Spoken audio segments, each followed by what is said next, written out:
अस्सलाम वालेकुम। नमस्ते, कल उम्मीद करता हूँ फिट होंगे, बेहतरीन होंगे, अपनी लाइफ अच्छे से एंजॉय करोगे। हम तीनों की तरह देवों के देव महादेव एपिसोड है जी 259 पार्ट 1 है। लाइक शेयर सब्सक्राइब कर दें। स्ट्रेट चलते हैं वीडियो की तरफ। इनका नाम है राणा मोहम्मद अली, मोहम्मद समीर खोखर। मलिक सकलैनी पाल्सो का स्टार्ट। स्टार्ट।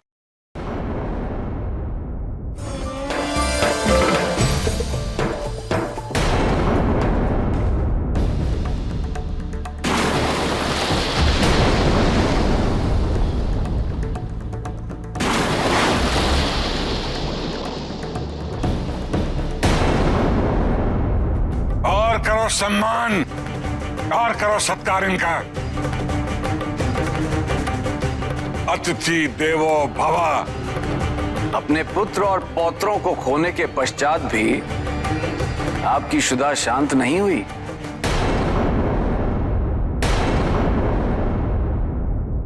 यदि आपकी जगह कोई मनुष्य या कोई देवता होता तो सब कुछ त्याग के चला गया होता, किंतु आप असुर हैं ना, और असुरों को अपने स्वार्थ के परे कुछ दिखता कहां है।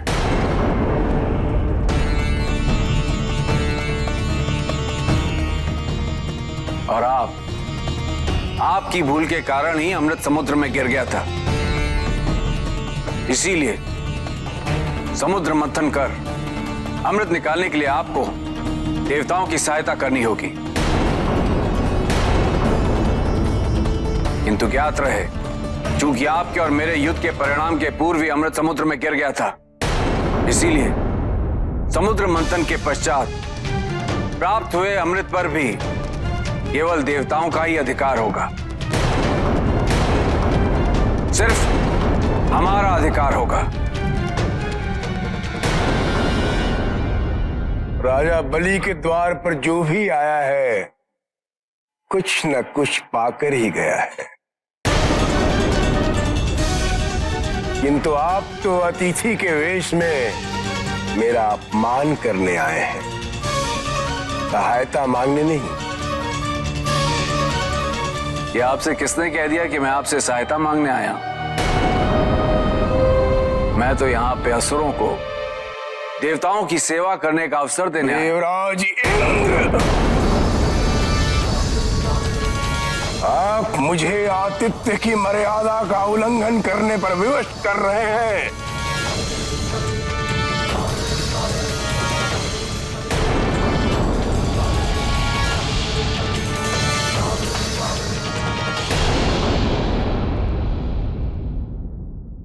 हम तो सहायता का प्रस्ताव लेकर गए थे, किंतु असुरों को लगा कि हम उन्हें अपना सेवक बनाना चाहते हैं। अपनी मूर्खता के कारण उन्होंने संधि का यह प्रयास भी विफल कर दिया।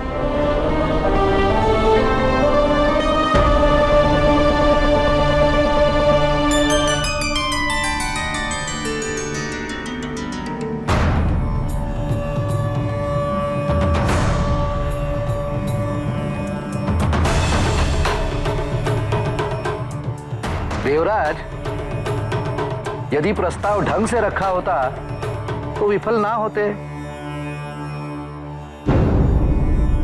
देखिए, महादेव ने आमंत्रित किया और राजा बलि उपस्थित हैं। त्रिदेव को एक साथ पाकर मैं धन्य हो गया।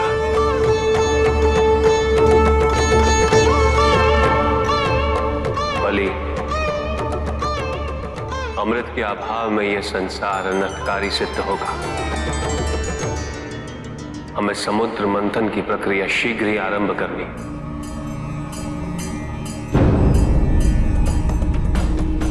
क्या तुम्हें मेरा प्रस्ताव स्वीकार है? महादेव, नारायण और ब्रह्मदेव की सहायता करना मेरा सौभाग्य है।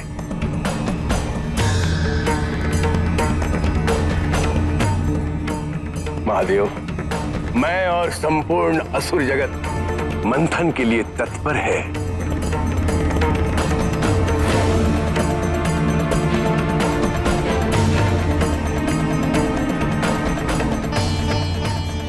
हम भी, हम सभी देवता भी इस मंथन के लिए तत्पर हैं।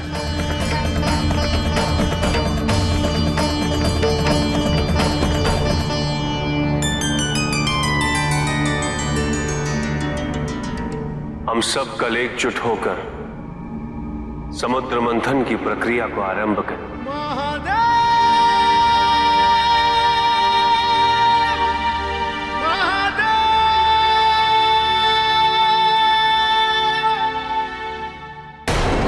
मूर्ख है बलि, मूर्ख। कितना समझाया था कि नहीं समझा। होने दो मंथन, होने दो। सभी को समझ आ जाएगा देवतागण असुरों के साथ अन्याय करेंगे। अन्याय।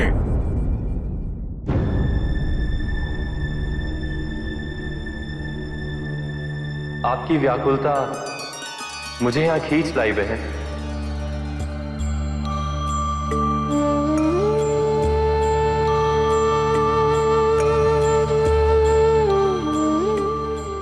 क्या हमारी व्याकुलता का कारण पर्याप्त नहीं है, उचित नहीं है? आपने तो हमें बहन माना है, आप तो हमारी व्याकुलता समझिए।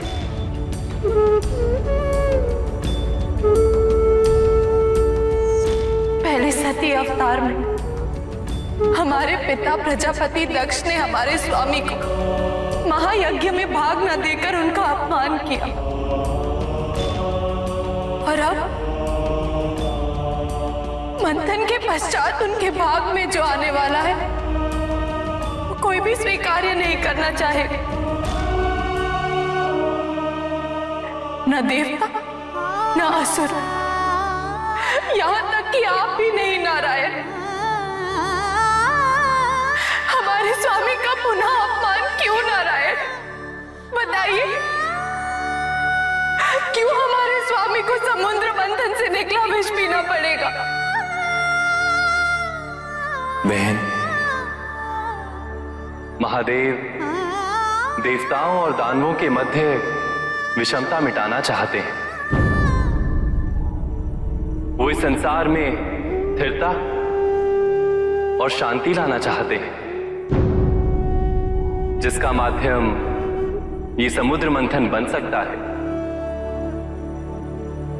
मंथन से अमृत भी निकलेगा और विष भी,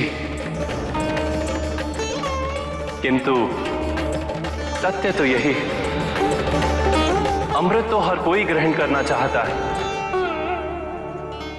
किंतु विष कोई नहीं चाहता। और यदि ये विष इस संसार में फैल गया तो इसका परिणाम क्या होगा ये हम सब जानते हैं। इसीलिए महादेव इस संसार को अमृत दान और विष से रक्षा करने हेतु इस विष को ग्रहण करने वाले हैं।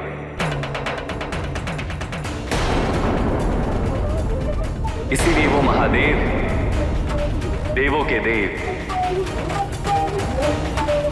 उन्हें कोई क्षति नहीं पहुंचा सकता। वो अनंत हैं, अनादि।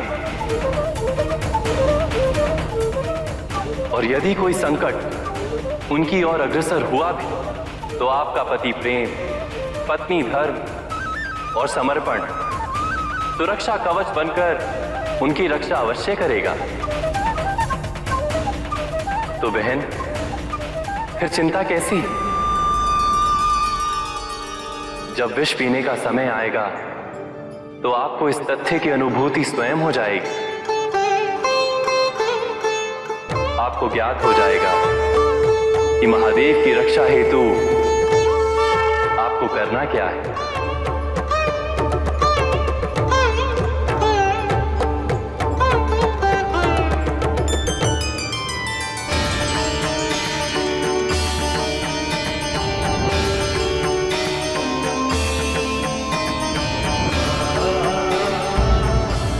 जैसे व्यवहार की अपेक्षा हम दूसरों से करते हैं,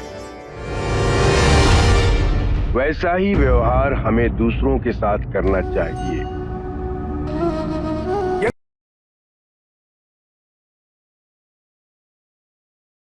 जी गाइस, और जो है इंद्रदेव जो है वो बहुत ही अहंकारी हैं, अपने आप को बड़ा ऊंचा समझते हैं। हर एक वो महादेव जी के मुकाबले में खड़े होते हैं तो असुर उनके सामने क्या है? फिर जाहिर है असुर उनके लिए फिर कुछ भी नहीं है। जब वो महादेव जी को नहीं छोड़ते, जब वो खुद वो कहते हैं कि मैं महादेव जी के बराबर हूँ, तो मेरे भी जो है वही अधिकार हैं, वही सारा कुछ है, ताकत भी वही है मेरे पास भी। तो महादेव जी के साथ अपना आपको कंपैरिजन करते हैं तो असुर उनको जो है वो नीच ही लगेंगे, असुर उनको जो है वो मूर्ख ही लगेंगे। और वो वही अपमान पे अपमान अपमान पे अपमान जो है असुरों का कर रहे थे बीच में। और लेकिन ये है कि शुक्राचार्य जी जो हैं उनको भी गुस्सा आ रहा था, और दूसरे जो है क्या नाम है उनका, तारकासुर का जो पिता है, उनको भी जो है गुस्सा आ रहा था। लेकिन वो बोल नहीं पा रहे थे क्योंकि मेहमान जो है वो राजा बलि के थे। तो राजा बलि ने जो है फिर चुप करवाया उनको और उनको कहा कि ये आप जो है वो सिर्फ अपमान करने के लिए आए हैं, ये आप कोई संधि करने के लिए या आप कोई सहायता मांगने के लिए नहीं आए हैं। तो उन्होंने जो है वो साफ इनकार कर दिया। फिर बाद में जो है वो वहां पे जाके जो है वो बातें बड़ी बड़ी सुना रहा था। यार ये इंद्रदेव जो हैं कह रहे थे कि मैं उधर संधि करने गया था, उनका इरादा नहीं है, उनका ये नहीं। कैसे इरादा होगा जब संधि करने के लिए जो है वो संधि करने के तरीके से बोला जाता है? ये वाकई कोई तरीका नहीं था उनके बोलने का, तो उनका संधि करने का तरीका नहीं था। ये तो अपमान कर रहे थे साफ साफ। जब उनका अपमान होगा तो वो कैसे संधि करेंगे? तो लेकिन ये है कि वहां पे ये सुना रहा था, इतने में राजा बलि जो है वो देव ऋषि जो है उनको ले आए राजा बलि जी को। तो फिर उन्होंने जो है वो वहां पे सिर्फ महादेव जी ने कहा कि आपको जो है वो समुद्र मंथन करना पड़ेगा मिल के। तो उन्होंने स्वीकार कर लिया, उन्होंने कोई इनकार नहीं किया, उन्होंने कोई बातें नहीं सुनाई। तो उन्होंने स्वीकार करके जो है वो फिर फटाफट फिर बोला इंद्रदेव भी कि मैं भी तत् पे हूँ हम भी करेंगे। तो चलें बहरहाल देखते हैं जी, अब समुद्र मंथन होगा। लेकिन दूसरी साइड पे माता पार्वती जो है वो बहुत दुखी हैं। वो दुखी क्यों है? वही बात कि इनको जो विष निकलेगा और ये अमृत निकलेगा। अमृत तो सारे ग्रहण करना चाहेंगे लेकिन विष कोई ग्रहण नहीं करना चाहेगा। अगर विष ग्रहण ना किया गया तो पूरे संसार में फैल जाएगा फिर वो विष। तो इसलिए जो है वो संसार को बचाने के लिए, सृष्टि को बचाने के लिए जो है वो महादेव जी को ये कोड़ा घोंट जो है वो भरना पड़ेगा जहर वाला। तो अब जो है विष्णु जी यही समझाने की कोशिश कर रहे थे कि ये जगत पिता है और जगत के जो है वो समझ लें कि इन ये अनंत काल हैं, ये अनादि हैं। तो इन्होंने जो है ये कुर्बानी देनी है और जब वक्त आएगा आपको भी ज्ञात हो जाएगा कि आपने कैसे उनकी जो है सहायता करनी है और आपको भी समझ आ जाएगी उस वक्त और आपको फिर करनी पड़ेगी। लेकिन ये होके रहेगा और उन्होंने पीना है क्योंकि विष जो है वो कोई भी नहीं पिएगा और ये सिर्फ शिव जी ही कर सकते हैं। तो बहरहाल जी आगे अभी जो है आगे देखेंगे कि क्या होता है। बिल्कुल जी, यहाँ पे शिव जी जो हैं उन्होंने देवराज इंद्र जो हैं उनको भेजा था कि आप जाएं प्रस्ताव लेकर देवताओं की तरफ से, और देवताओं की तरफ से प्रस्ताव जो है असुरों के सामने रखिए कि संसार की भलाई के लिए, संसार की बेहतरी के लिए समंदर मंथन जो करना वो जरूरी है। और दोनों ही अगर मिल के नहीं करेंगे तो दोनों में से अगर एक करेगा तो नामुमकिन है, वो नहीं हो पाएगा। इसलिए दोनों को एक दूसरे का साथ देना होगा। अपने जितने भी इख्तलाफात उनके हैं उनको भूलना होगा। लेकिन देवराज इंद्र जो हैं उनके प्रस्ताव रखने का एक गलत तरीकाकार था, जिसकी वजह से राजा बलि ने उनके प्रस्ताव को स्वीकार नहीं किया। देवराज इंद्र यहाँ पे आ गए कैलाश पर्वत पर, तो यहाँ पे आके फिर झूठ बोल रहे हैं और अपनी आप को सच्चा साबित करने के लिए वो ये कह रहे हैं जी कि मैंने तो प्रस्ताव रखे हैं। अब देवता वो असुर जो हैं उस चीज को माने नहीं कर रहे। तो यहाँ पे शिव जी को पता था कि ये क्या करके आए हुए हैं, इसलिए शिव जी ने देवराज जो है ना वो क्या नाम है उनका, देव ऋषि नारद, उनको भेजा हुआ था कि आप जरा उनको लेकर तो आए सामने। तो वो राजा बलि को भी सामने ले आए और शुक्राचार्य जी को भी सामने ले आए। अब राजा बलि जब उन तीनों के दर्शन ही करके तो वो धन्य हो गए थे। उन्होंने तो कहा था कि ये तो मेरे लिए सौभाग्य की बात है कि नारायण खड़े हैं, ब्रह्मा जी खड़े हैं और शिव जी बैठे हैं। तो आप तीनों के दर्शन करने के बाद मैं तो धन्य हो गया। और आप तीनों के प्रस्ताव को स्वीकार करना, जो आप मुझे कहेंगे, आपकी सहायता करना, ये तो मेरे लिए सौभाग्य की बात है। फिर उन्होंने इस प्रस्ताव को स्वीकार किया। अब यहाँ पे संसार की भलाई के लिए विष जो पीने का बलिदान है वो शिव जी को देना पड़ेगा, लेकिन माता पार्वती जी कह रही हैं कि हम संसार के लिए पहले ही बहुत सारे बलिदान दे चुकी हैं।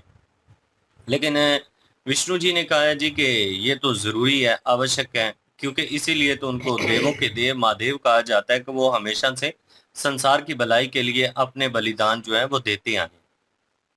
बिल्कुल जी। और शिव जी कोशिश करेंगे, जैसे नारायण जी ने कहा है कि वो दोनों को हो सकता है समुद्र मंथन जो है वो हो, और उसके थ्रू क्या नाम है, देव और असुर जो हैं इनमें लड़ाई का वो जो सिलसिला है वो रुक जाए, हो सकता है, और इनमें दोस्ती हो जाए शायद इसी तरीके से। लेकिन यहाँ पे जिस तरह इंद्रदेव वहाँ पे जाके बातें की हैं कि मैं आपकी सहायता नहीं लेने आया, और मैं सिर्फ पूछने आया हूँ ये और वो जल जो है वो हमारा ही होगा, वो तो शिव जी ने फैसला करना था। तो अगर वहाँ पे वो और तरीके से बात करते, जैसे तारकासुर के पिता को उन्होंने एक टोक जो है वो मारी कि मतलब पौत्र भी गया, क्या नाम है उसका, तारकासुर है ना? हाँ, पोतरे भी गए हैं, पोतर और उसके पोतरे। बाद पुत्र भी गया है, पौत्र तो पे फिर गया, भी आप मतलब अभी तक यहाँ पे खड़े अभी हैं। तक यहाँ पे हैं। और आप कोई देवता होता या कोई और होता तो वो कहीं इस चीज़ को, सारे राज्य को छोड़ देता और आपकी तरह जो है करना दिखाता, और वहाँ पे राजा बलि को भी चढ़ा दिया। और जिस तरह वो कर रहा था, वो मैंने कहा कि शिव जी के सामने ही बस मासूम बना रहता है, और शिव जी को पता है सारी सिचुएशन, इसलिए ऋषि मुनि जो है उनको भेजा उन्होंने, और उन्होंने फैसला करवाया और वो उनको साथ लेके आए यहाँ पे। फाइनली उन्होंने कल का टाइम, मतलब अगले दिन का टाइम दिया कि समुद्र मंथन जो है वो होगा और उसमें सब शामिल होंगे। लेट्स सी, सिचुएशन कॉम्प्लिकेटेड होगी, शिव जी भी जानते हैं, और देखते हैं जी नेक्स्ट पार्ट में क्या सिचुएशन होती है। लाइक शेयर सब्सक्राइब कर दीजिएगा। इंशाल्लाह मिलते हैं नेक्स्ट वीडियो में। अपना ख्याल रखिएगा, आप याद रखिएगा। तब तक के लिए अल्लाह हाफिज, पीस।